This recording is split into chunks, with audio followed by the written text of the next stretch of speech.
Tingnan natin yung andun sa harap.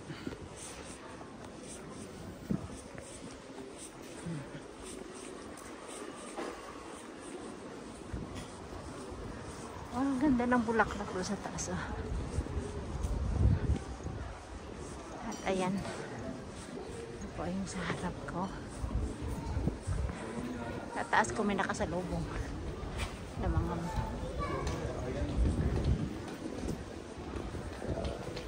tingnan natin. Ang ganda, diba? Aha. Ayan ang center dito. Mga ka-traveler, nandito pa ako sa center ng Lubic. Kikita niyo yung building na yan. Ang ganda, no? Iikot ko siya. Ayan. Diba ang ganda?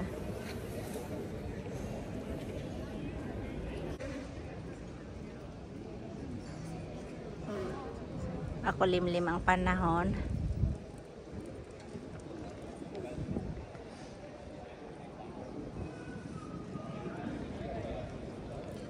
So,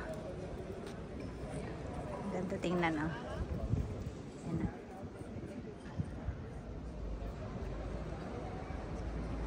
Ayan doon din.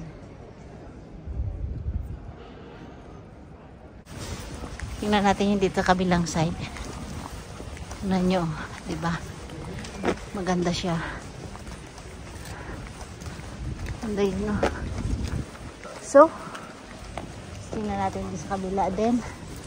Puro din. Breaks. Diba? Ito pa yung ibang part na old house nila. Meron isang maganda din.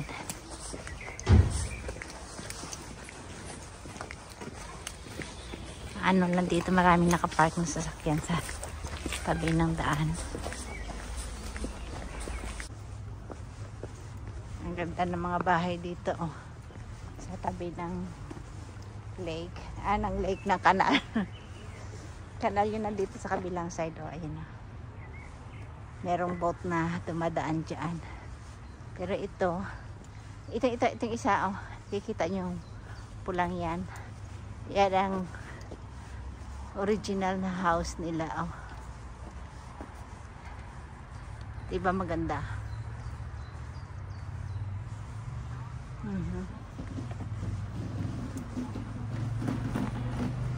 Ay, nagbabike.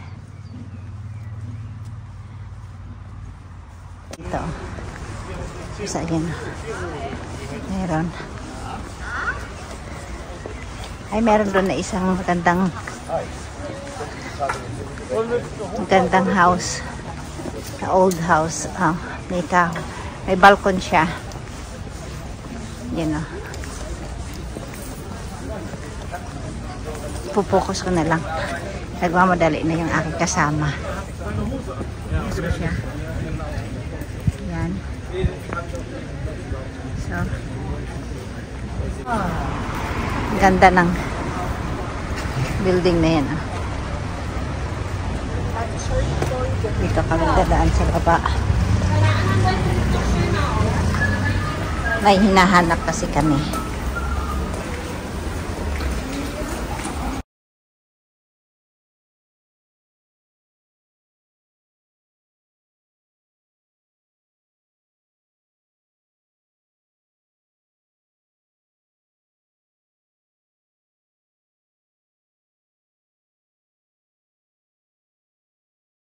Kita niya.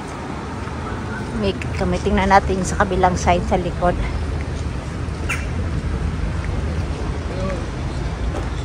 Nagmamadali yung asawa ko. Ayan, ang ganda din pala dito sa kabilang side. Ayan, nakita nyo na yung harap at likod. Umuulan na naman. Ayan ang likod. Tapos yan ang playground nila sa baba, ang park.